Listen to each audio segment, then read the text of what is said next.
Cannabis Common Sense, the show that tells the truth about marijuana and the politics behind its prohibition. Hello and welcome to another exciting edition of Cannabis Common Sense. We have another exciting show for you tonight. We have some film from the Hempstock Festival of Mr. Jack Herer, who many of you may know collapsed behind stage within minutes of giving his speech, which you'll be watching. At this time, we're not sure how his health is going to turn out. He's in a medically induced coma. He has been for almost a week.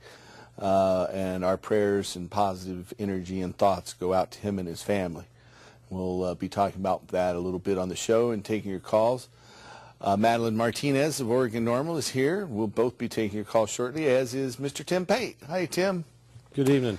He'll be providing some music here in just a moment and maybe chime in on some questions as well.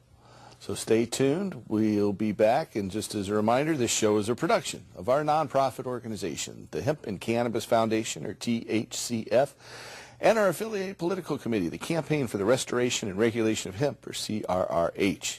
And with that, we'll bring out the CRRH mascot, our infamous dancing cannabis leaves. Force.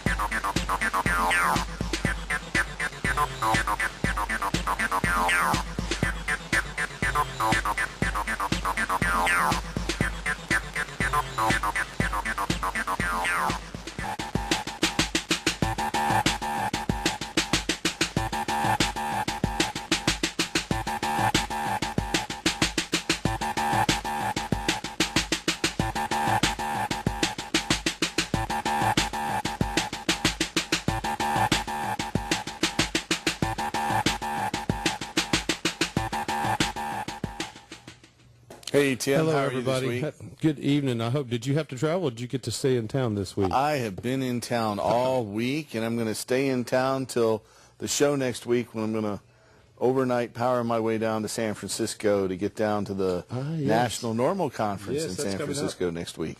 It is. So well, two whole weeks at home, it's almost a record. I know, that's true. That's true. Well, we did have a big show last week, as all It is a record for this year, actually. We had so many wonderful people come into town, and also, as you know, Jack Herer did have some problems backstage, and fortunately we had a crew there that could assist him and keep him going while we life flighted him out. And both Paul and I have been in touch with Mark, his son, all week long, and so we're happy to report that he is still with us. There were some rumors on the internet flying around this afternoon that perhaps he wasn't, but those are not true. Both Paul and I have talked to him since those rumors have surfaced, and we can assure you that even though he is in critical condition, he is stable and he is in good hands. And so hopefully they'll start the process of waking him up from that chemical sleep here very, very soon. And I know that the world is praying for him, and the word got out really quick. So we appreciate everybody who was praying from the first moment on, and I only encourage you to continue doing so. I had the opportunity to write this song for Jack some years back, and even got to premiere it here on this show some years ago. So as you all probably are aware, all of us are very close friends with he and his family here on this show. So I'd like to sing this one for Jack.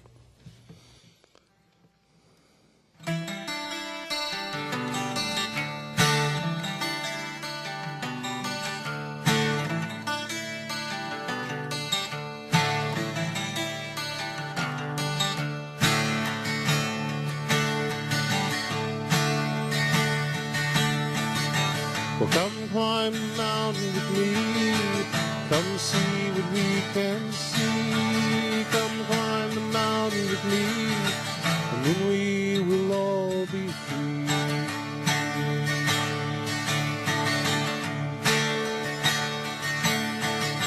Well, some men are born to lead, but some men have destiny. Some men plant the seed, and some men set it free.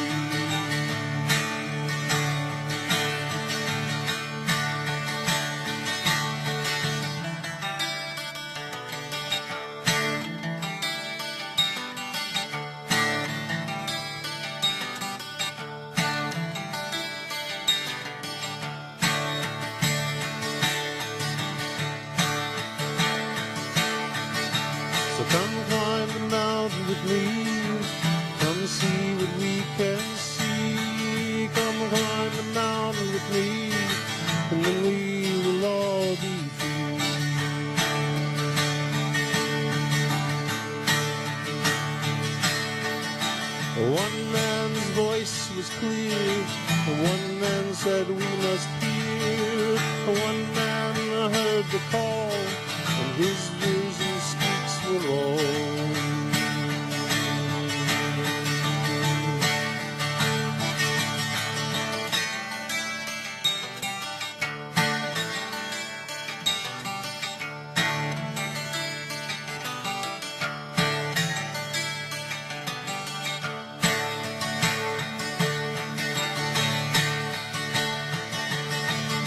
So come and climb the mountain with me, and I'm sure that you will see. It's time for the world to know the emperor wears no clothes. Come climb the mountain with me, I'm sure that you will see. It's time for the world to know the emperor wears no clothes. It's time for the world to know the emperor wears no clothes. The emperor wears no clothes. The emperor wears no clothes.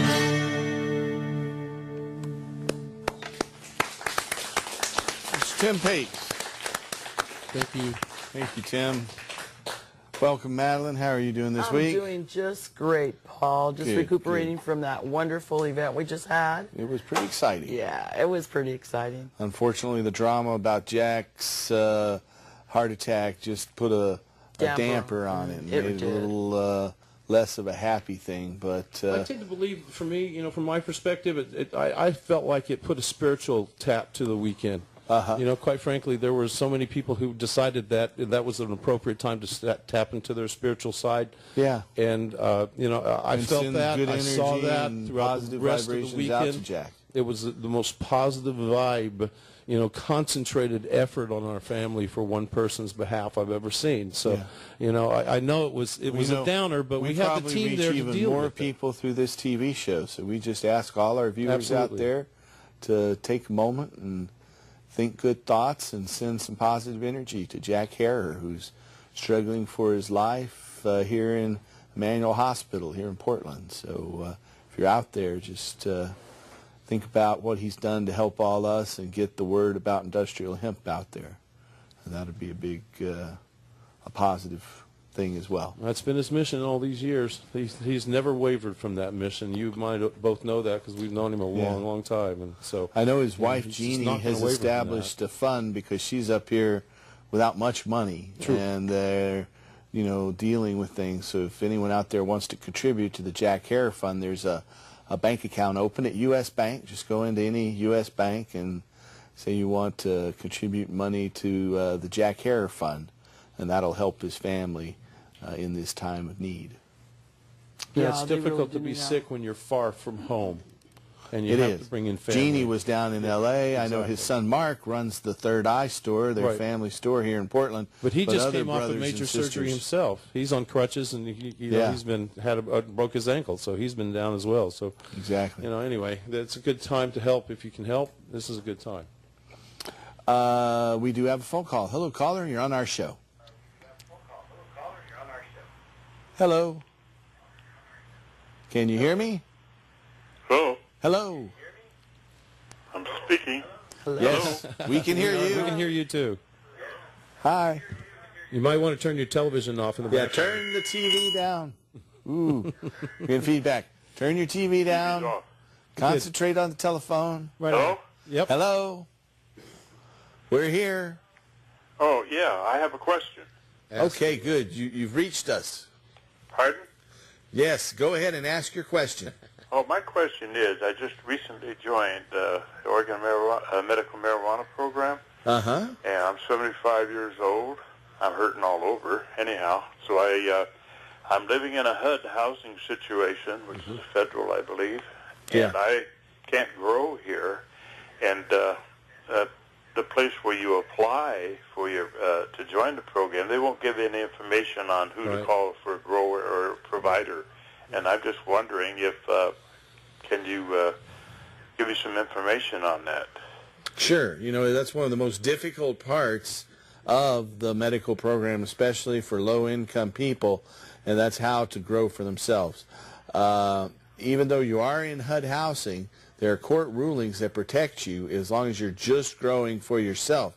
However, it's expensive to set up a grow room and time-consuming and takes a lot of effort and science and hard work. So you might not be in a position to do all that even if you could afford it. So there is a group. Right here next to me is Madeline Martinez, the head of Oregon Normal, and twice a month they have cardholder-only meetings. And at those meetings, they give away free plants. As the supply allows, they give away free medicine, and they help cardholders meet caregivers who can grow medical marijuana for them. I saw some of that information, but what I saw was that there's a $35 fee to join Normal in order to participate. Is that right or wrong? That's correct. That's it's an true. annual fee, and we usually have about 10 meetings a year. We don't end, well, actually, No, more 20, than 10, more like about 20 meetings a year. but we don't have them for particular events. Like when we were at Hempstock last weekend, we missed a meeting. And so because of that, we will be having one on September the 26th, and you're welcome to come out. It's a annual fee, so it's not every time you go. Actually, every time you go, you don't have to pay. Excuse me, what was the date? The 26th of September, it's a Saturday. And you go to 700 Northeast Deacom Street. That's D-E-K-U-M. Right. It's just north of Rosa Parks Boulevard and about 3 blocks off of MLK Junior Boulevard. And so you want to be there between no later than about 11:30. I think you close the doors at noon. We and close so- the doors at noon. They open at 11 a.m. And that's when it becomes a private meeting at noon. So And- now maybe I misunderstood, but in order to go there and participate, do I have to pay a $35 fee? You Once do. a You have year. to become a member once a year, yes. Are there any scholarships available for anything Occasionally like we have scholarships.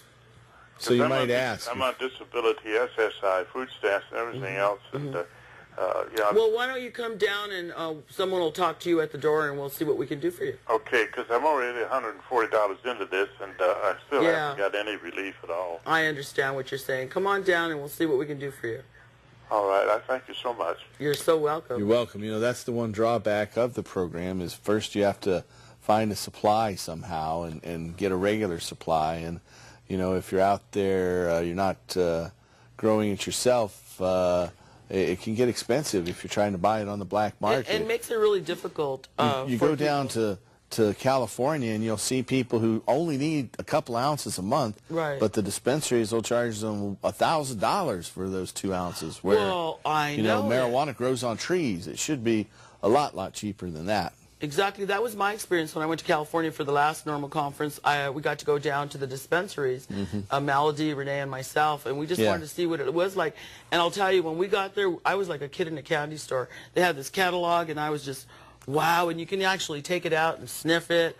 And But they then have the hash. prices are so high. And it was great. And then they had, well, we have a lot of this, and we have 3.5 grams for you for $45. I was just stunned. I Yeah. said, well, wait a minute, that's street price. So it's accessible in California, Oh, it more is. easily accessible for It's not medical affordable. patients. It's not affordable. I mean, I heard, like I said, heard of patients that only need a couple ounces a month, who for them the price is just astronomical and Well, you know, I just think- destroys their. I mean, to try to come up with $1,000 It really a month to meet compares that. to pharmaceuticals Yeah. because pharmaceuticals are so outrageously priced. Exactly. I don't know if anybody saw Sicko, and you could see in Cuba it's really cheap to buy the medicine that we Right. pay such ridiculous prices for here.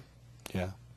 If you're out there and you have a question for us and you're watching tonight, the 18th of September, 2009, then you can call us at 503-288-4448. That's 503-288-4448.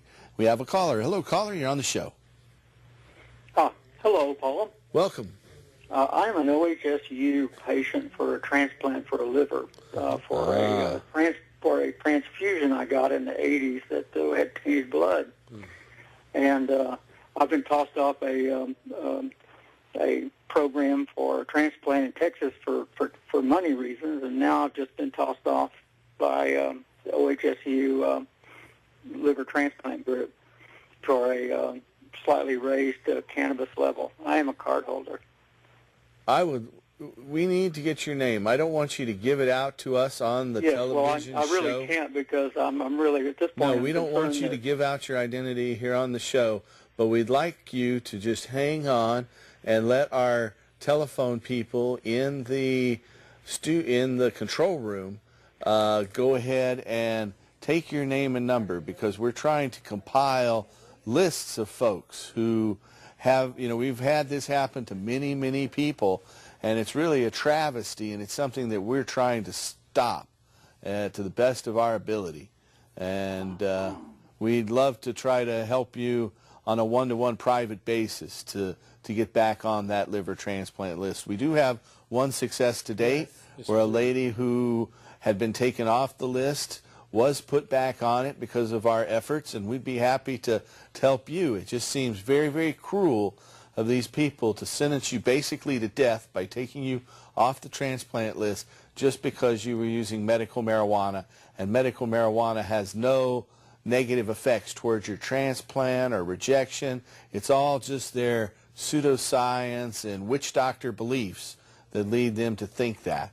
And so we would really like to help you. That's a terrible thing.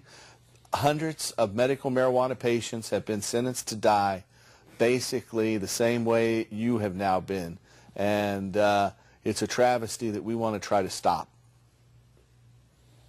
We actually got someone back on the transplant list last year because we made an enormous amount of phone calls to the point where Providence said, please don't call us anymore, and we'll put her back on the list. Letters, too. We wrote letters. We write letters at our meetings to affect change all over the state and federally.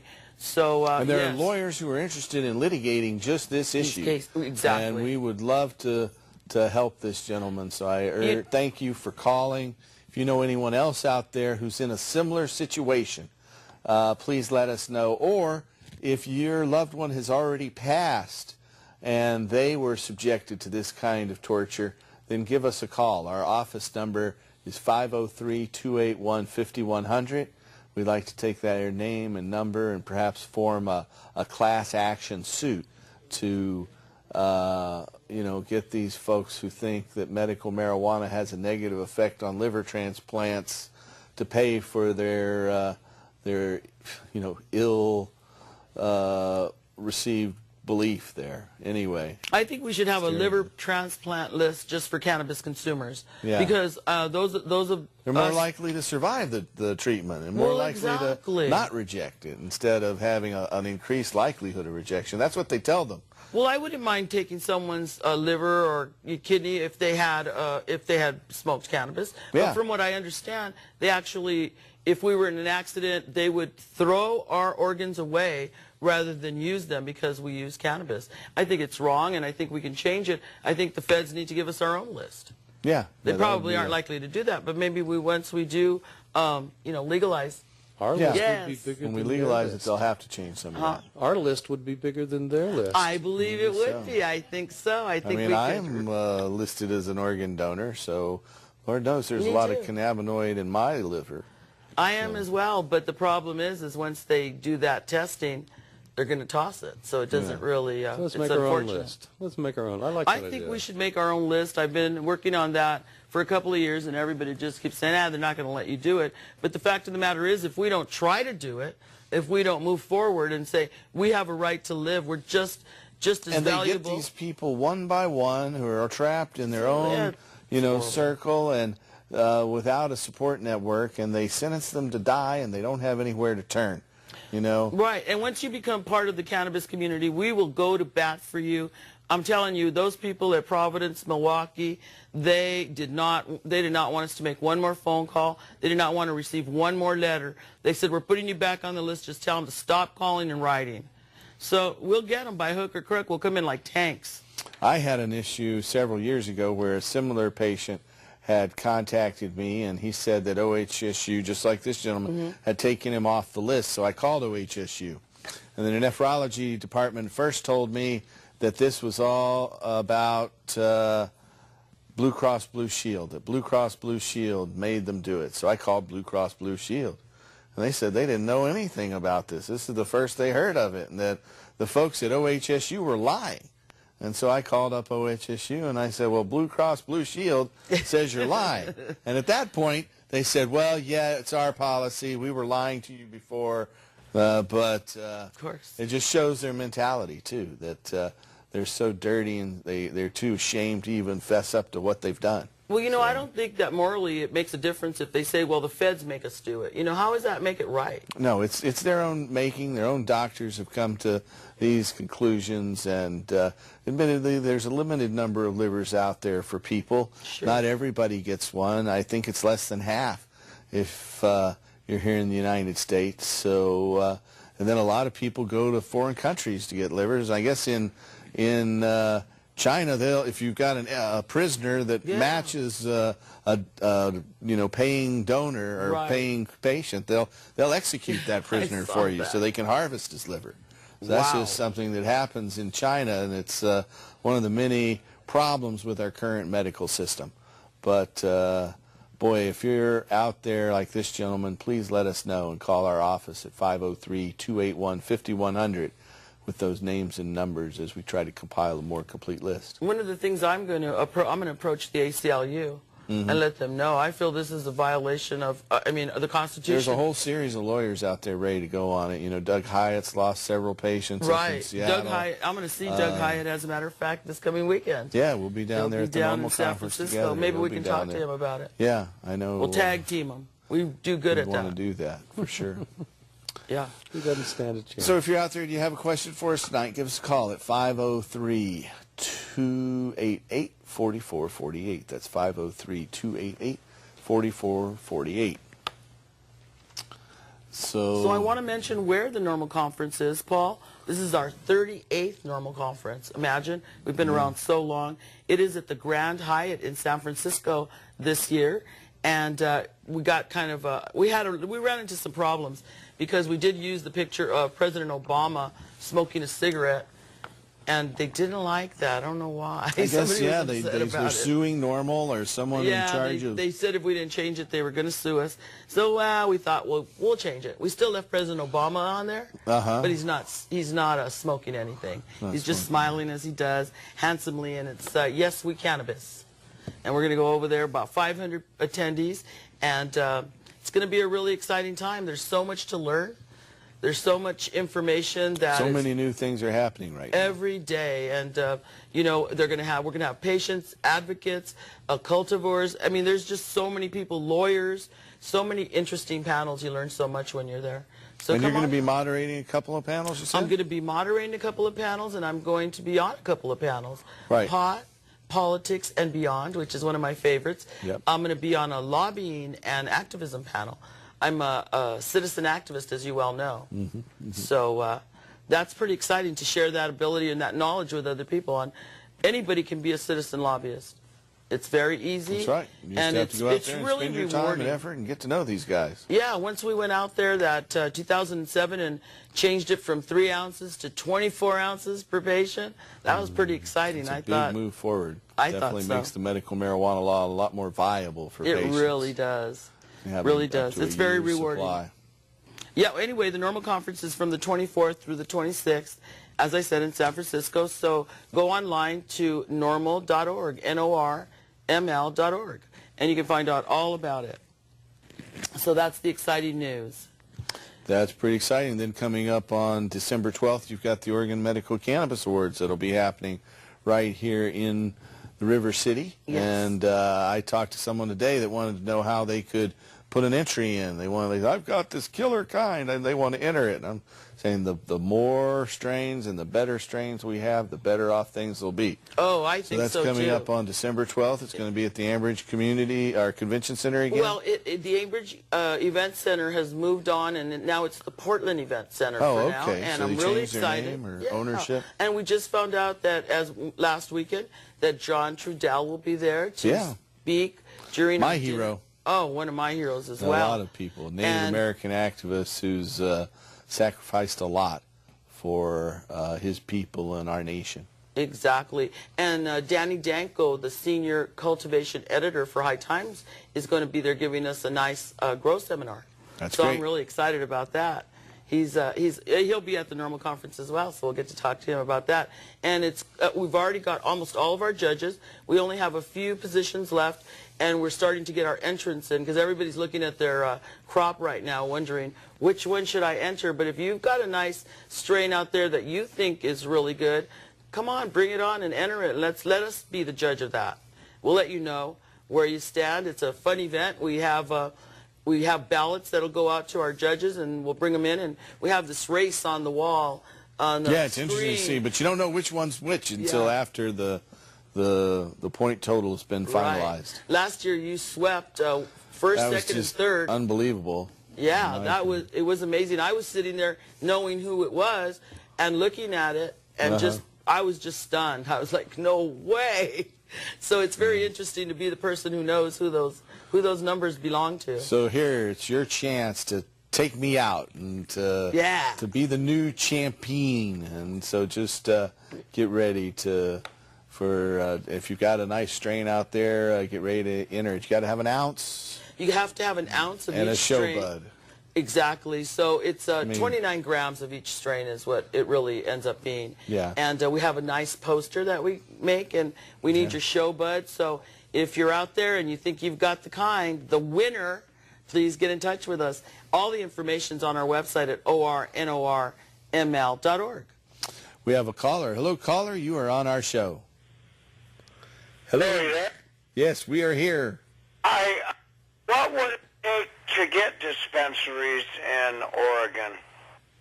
It would take a change in the law. Currently, the Oregon medical marijuana law says that growers or caregivers for patients can be compensated for their expenses, but not their time and effort.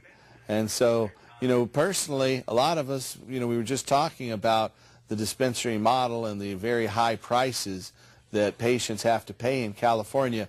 A lot of us don't want to have that same model. We don't want to subject patients to paying exorbitant prices for cannabis. We'd like to see that price lowered. And there has been a move by the Oregon legislature to reschedule marijuana. Oregon's legislature became the first in the nation just 2 months ago to schedule marijuana out of Schedule I to Schedule II. And so the Oregon Board of Pharmacy will be looking at licensing some grower or growers to produce marijuana for sales through pharmacies. And of course, the sales through pharmacies will be untaxed, and we look forward to seeing something like that develop in the near future for patients. And there's actually a move to create a state garden. From what I understand, in the February session, we're going to have a special session, and Representative Maurer has followed a model that Melody Silverwolf, Felicia Williamson, and myself introduced in 2007. And it was the Senate Bill 767, which was a model of a state garden. And they want to move forward with it. And we went down there and we said, we applaud you for your thoughtfulness, for your compassion. And all we ask is that you do not trample our rights, the individual patient's rights to grow their own. And so they finally got that message, I heard recently, that they understood and they realized that they could not take down the program we have now. And we have a proposal ourselves that Madeline and I are chief petitioners on that would actually end adult marijuana prohibition and allow anyone to grow their own without a license or fee. So whether you're a medical patient or not, as long as you're an adult, you'd be able to, under our proposal, should we make the ballot and win the election, then anyone, adult, would be allowed to grow their own medicine without a license or fee, and no set quantity except that it be for personal use. Of course, I believe personal use means using it with your friends and family as well as you dictate. As long as it's not for sale, then you wouldn't have to get a license. And then what the proposal would do, the OCTA, which is the acronym for it, would allow, if you wanted to sell it, you'd have to get a license. And we implemented a system of controls that's mandated by international treaty. And so we have the state set marijuana sales up in marijuana-only stores, be separate from alcohol. It wouldn't be sold at the same place as alcohol. And then adults, any adult, would be able to get taxed marijuana through a state store, and patients would be allowed to get untaxed marijuana through a pharmacy. And any adult would also be allowed to grow their own without a license or a set limit there. So that's a proposal we're moving forward with. We actually at this point have gathered about 1,300 signatures to turn in next week, and we're going to turn those signatures in to the Secretary of State and get a ballot title. Once we have that ballot title, then we're going to do some polling and see what the best way to structure the campaign is, and then we're going to move forward probably by hiring a professional company to do the petition drive. And so assuming we make the ballot, and we'd have to gather about 100,000 valid signatures by the early part of July, then it would come up for a vote in November of next year, 2010, about 13 months from now, 14 months. And then if we win that election, then marijuana would be legal for adults here in Oregon starting January 1st, 2011. So we're going to need you to get involved to make this work. You need to help us gather signatures. You need to go out there and talk about it, go to your town hall meetings, make sure you let everyone know what's going on, because freedom doesn't come easy, and believe it or not, it's not free. We all have to pay to make this happen. That's right. So you don't get something ready. for nothing. You can't have freedom for free. No, you not won't at all. get wise with smoke still in your eyes. Exactly. We'll be smoking, but it won't have to be in our eyes. It will be wonderful. You know, we've changed reality so much here in Portland. That's right. Already.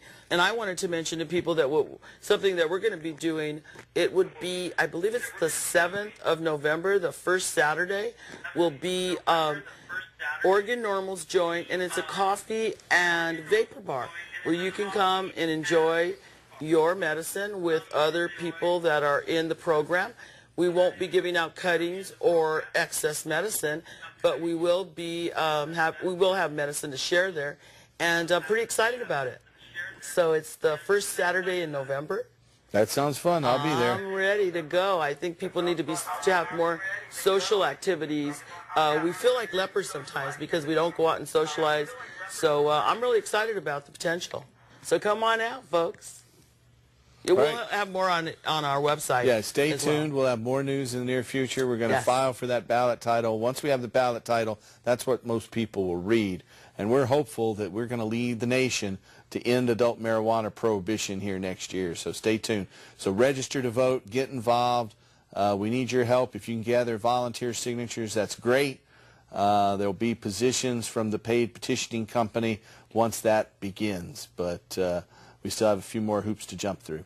Just a few. We have a video that we're going to play now. This is Jack's speech at our Portland Hempstock Festival.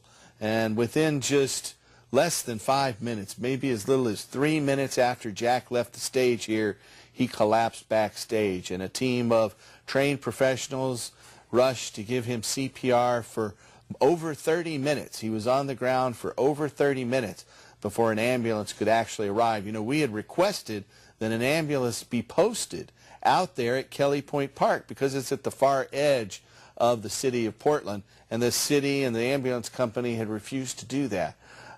Once the ambulance got there, they took him about a half-mile away, and he was life-flighted to Portland's Emmanuel Hospital, and he remains there in a medically induced coma, and they're hoping to bring him out of that tomorrow to see if he can recover. So our prayers and positive energy go out. We are hoping that this is not Jack Herer's last speech, but if it is, I can tell you Jack started the speech with a smile on his face and continued to smile through this speech. Jack told me and said on this show last week that he felt better than he had in 10 years and kept telling that to a number of people. Yep, me too. And when he collapsed, it happened very quickly. He was with a group of people who loved him, like ourselves. And I'll tell you, if I have to go, what could be a better way than to be amongst your family and friends and be having a good time and feeling good? Doing what you and love just to to fall do over best. and give such an inspiring speech. So with that, here's Mr. Jack Herer. And I ask you just to think good thoughts and pray for him, and hopefully he'll pull out and be speaking at next year's Hempstock too. So here's the clip. A trailblazer, a pioneer. He's the author of the book, The Emperor Wears No Clothes. Really, if you think about it, he's one of the founding fathers of the modern cannabis re-legalization movement. And I want you to put your hands together and show your love. You coming around this way? For the one and only Jack Herer, everybody.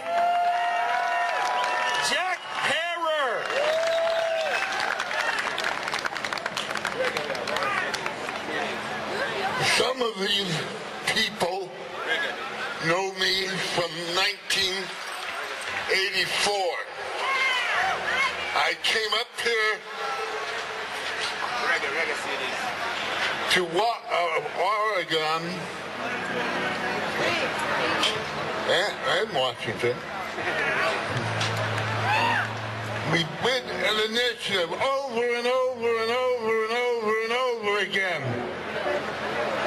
We bought a store. We put on the store over and over and over again. And we put on the ballot. And we bought 1980, 98. Then we passed the initiative. We went out and got the fucking signatures,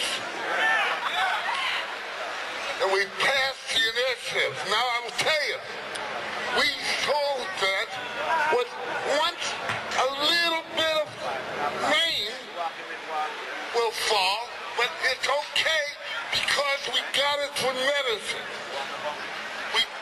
In a year before that, we bought it for medicine in California, in Dennis Perone and me went down there and got 750,000 signatures, and we passed it on the ballot for medicine, and we got it all over the fucking state except for red-lit areas like San Diego.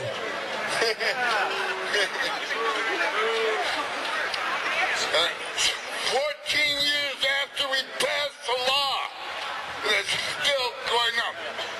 I'm going to tell you, there's nothing fucking better for the human race than having marijuana morning, noon, and night. You have 2 years longer than people that don't smoke and don't drink, and 8 to 24 years longer than people that do. You gotta be out of your mind not to smoke dope.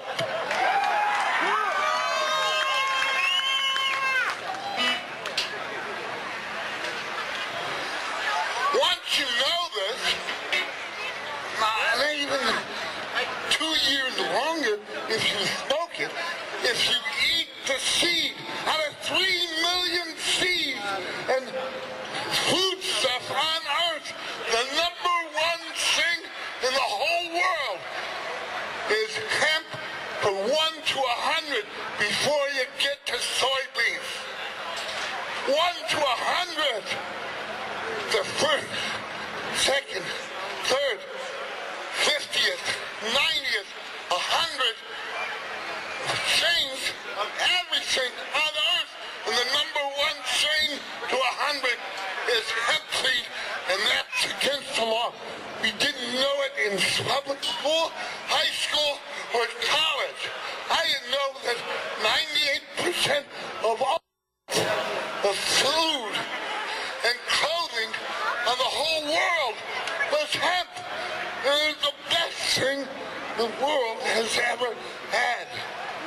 I don't want to fucking live the United States government $1 fucking dollar of taxes. I thought they could go to fucking jail for getting you and me and 20 million people getting arrested for pot is the safest thing you can do in the universe. And that is what we're going to do in California. Okay? Come over to my booth. Over there. And I will see you next time.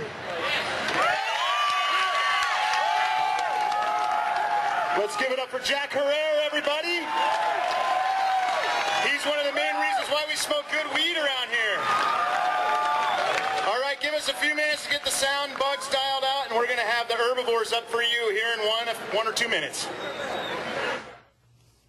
Okay, so there is Jack Hare's speech at our hemp stock, and I sure hope it was right. We're going to see him there the next time. Yes. We'll just urge you to send your positive thoughts and prayers out to him and his family in this time of his recovery, and hope that he comes back stronger than before.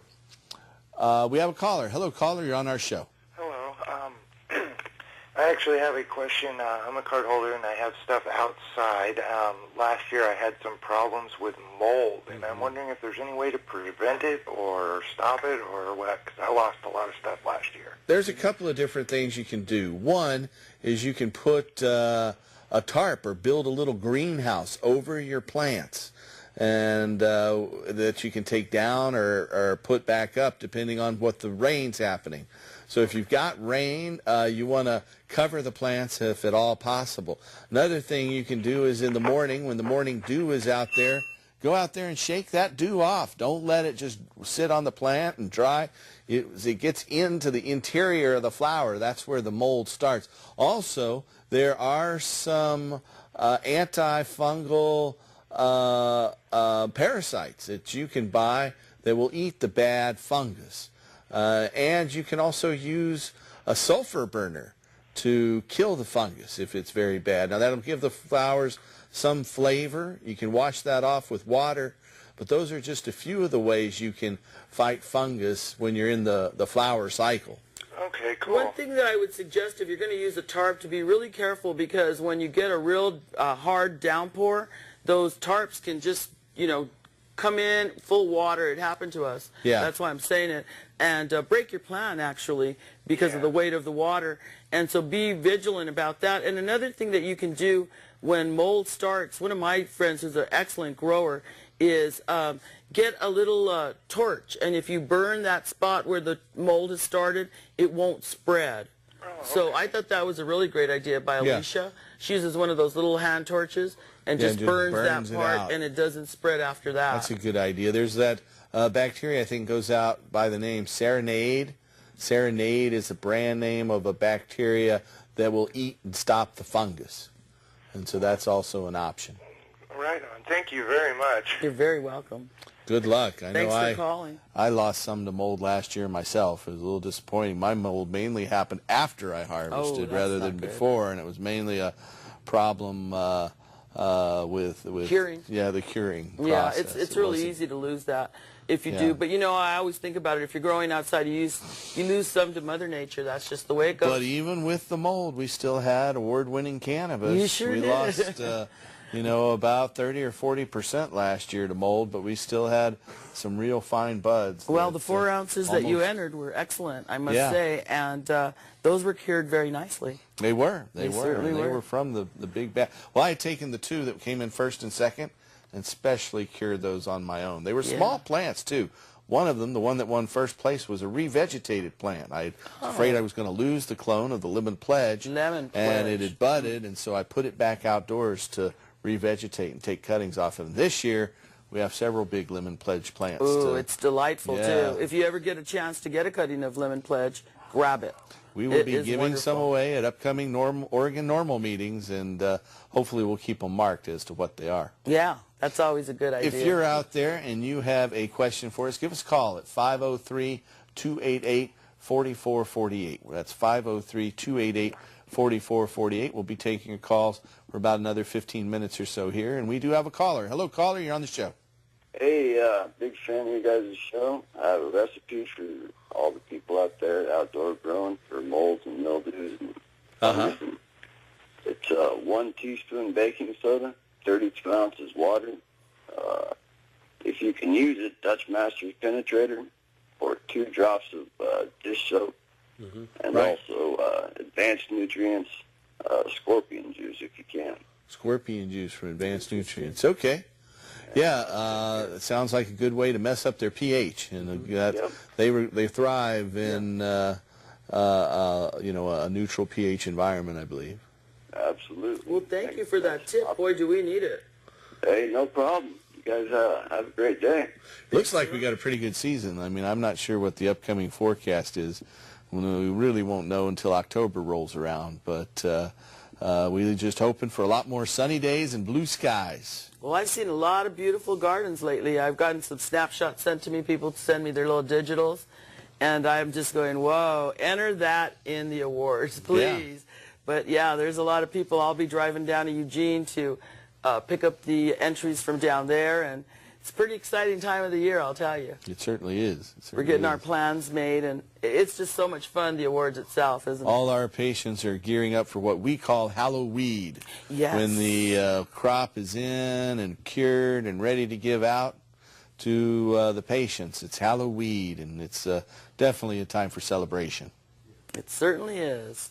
I'm very excited about the potential. As I looked at my crop, I thought, ooh, that's going to be nice. Yep.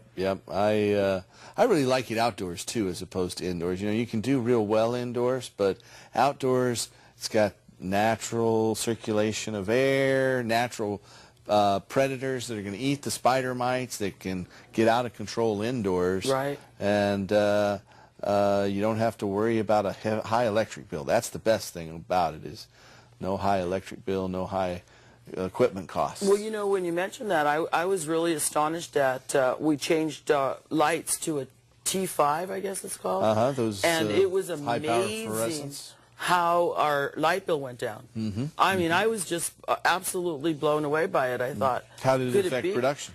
It didn't. It was good. I mean, we only use it in the vegetative stage. Right. But it was really amazing how much it cut our electric bill. Well, the vegetative stage, of course, has a longer photo period, so you have the lights on a lot longer. Right. And so, I mean, I tell people, if you can use it, if you can afford them, they're not always affordable, but do use them. They're really good. In our gardens, we've been trying to pioneer environmental efforts to make things less toxic and to help take care of the environment. Exactly. So we'll be talking more about that in our upcoming shows and materials that we're in the process of producing as well.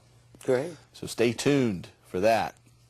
Always something new on Cannabis Common Sense, huh? Thank goodness. Thank goodness. I had a lot of people come up to me at Hempstock and say, wow, I learn something every week, every time I watch, and you guys say something that just triggers, oh, another thing that I've learned, or, you know, information that we get out there. It's really important because we don't have a place of our own except, well, Paul, we've created it, haven't we? You've got the show. We've got the Oregon Normal meetings, and we've just our changed office, which is a pretty large thing there in Central Portland, and it's just going to keep developing. There's no doubt about it. And you're knocking it out all over the country, so that's great. We are actually in 40 different cities in 9 different states now. So it's pretty exciting. We're closing in on the 100,000th patient that we've helped here. And then there's the meetings for Oregon Normal, as shown there. For medical patients, every other week they can come and get plants and medicine. Yeah, we always need cuttings, and if you have excess, I know a lot of people have been calling me up and saying, hey, Madeline, I've got a lot of excess for you because I took down one of my plants early or whatever, you know. A lot of people are now donating last year's crop to us as well. Yeah. Because they're getting ready for this year's crop. So we'll take it. If you want to give it to me, I'm a patient, and I have about 200 patients that come to this meeting, and so we're happy to give it out for you. We put a little tag on it. Can get aside enough excess to help a lot of different patients and help out with your meetings about 20 times a year as well. Yeah. So we're looking forward to that, and we'll be bringing a new show and talking to you more about that in the near future.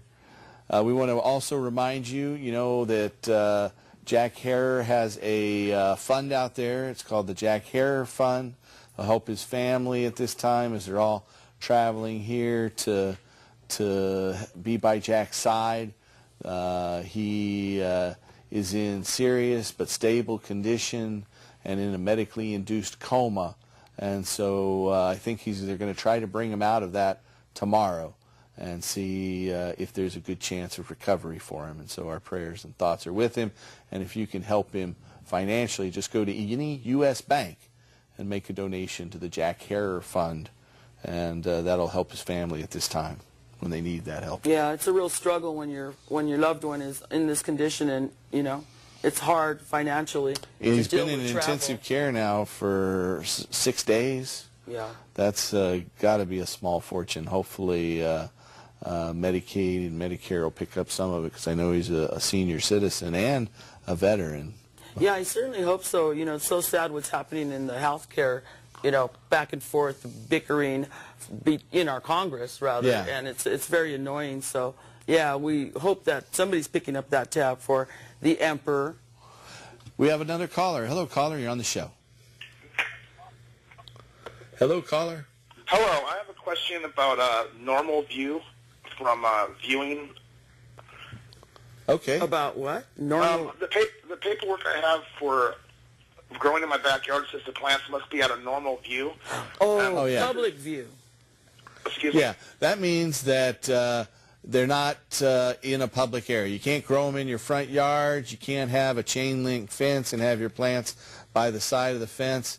I personally put up an 8-foot fence and try to keep that out, and it's in from the street, so no one can just walk by and peek through the boards because they're going to have to cross a chain link fence before they can get to the wooden What about cedar a neighbor's fence. yard view?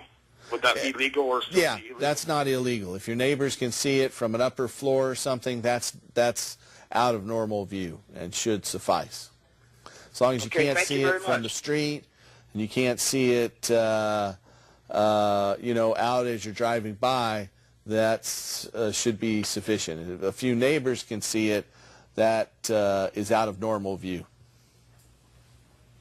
And you know, one of the things I want to remind people of is that they should really watch what they talk about. A lot of people always want to brag about their garden and, oh, look, I mean, I've seen people take their pictures, as I said, they send them to me. I don't know where they live. But if you're showing off, loose lips cause rips. You're going to get ripped off if you're out there talking about, bragging about your plants. Yeah, that's a really real problem. frightening. And theft is something that we have to fight every year, and we've actually hired professional guards this year I'm so to watch glad to hear that, yeah. our crop, and we've chased away kids several times in past years. I don't think they've come and challenged these professional guards so far, but we're ready if they do. But yeah, you have to be real careful, and people will try to steal your medical marijuana, so the next month is a critical time to protect it. And I would recommend, you know, if you do think someone's ripping you off, take their picture, call the police, and try to get them arrested. It's probably the best course of action, because not only can they be arrested for theft, they can also be arrested for illegal possession of marijuana with the intent to distribute. So it's not a good thing for people to try to do. You know, if you are out there and you are a loved one, have a qualifying condition for medical marijuana, then we have doctors and clinics to help you all across the United States. And we have a physician referral system for areas where we don't have clinics. So if the condition that most people have, about 60 to 65% of the people who have a medical marijuana permit have it for chronic pain, but also conditions that cause muscle spasms, such as multiple sclerosis or Tourette's or asthma, or conditions that cause seizures like epilepsy, and conditions that cause severe nausea like IBS or Crohn's disease and GERD, or hepatitis C, and glaucoma and cancer and AIDS. All of those qualify for medical marijuana. And if you or a loved one need help finding a doctor who can help you, you can call us. We have that referral system nationwide. Call us at 1-800-723-0188. That's 1-800-723-0188. If you're here in the Portland area, it's 503-281-5100.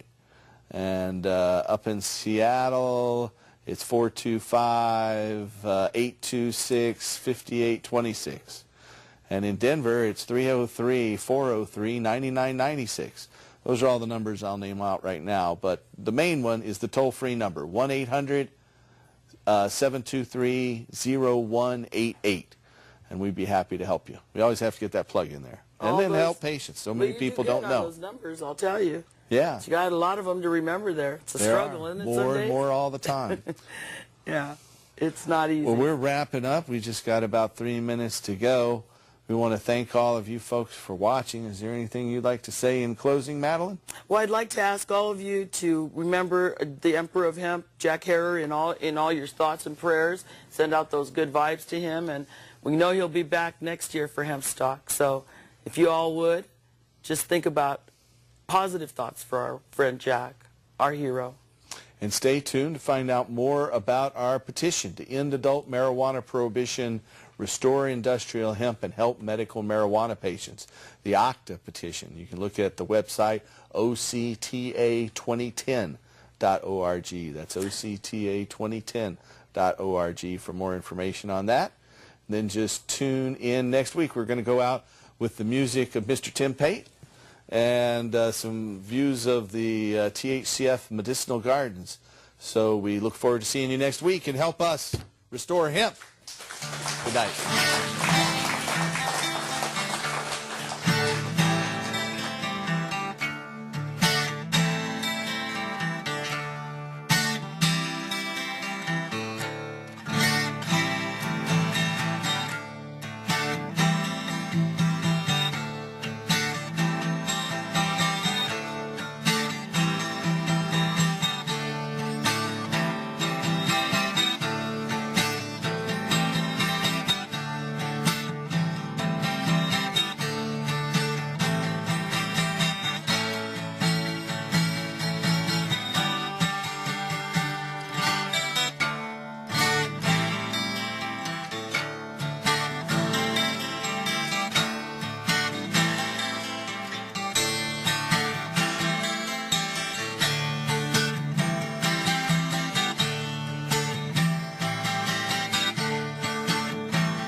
Good night, everybody. We're praying.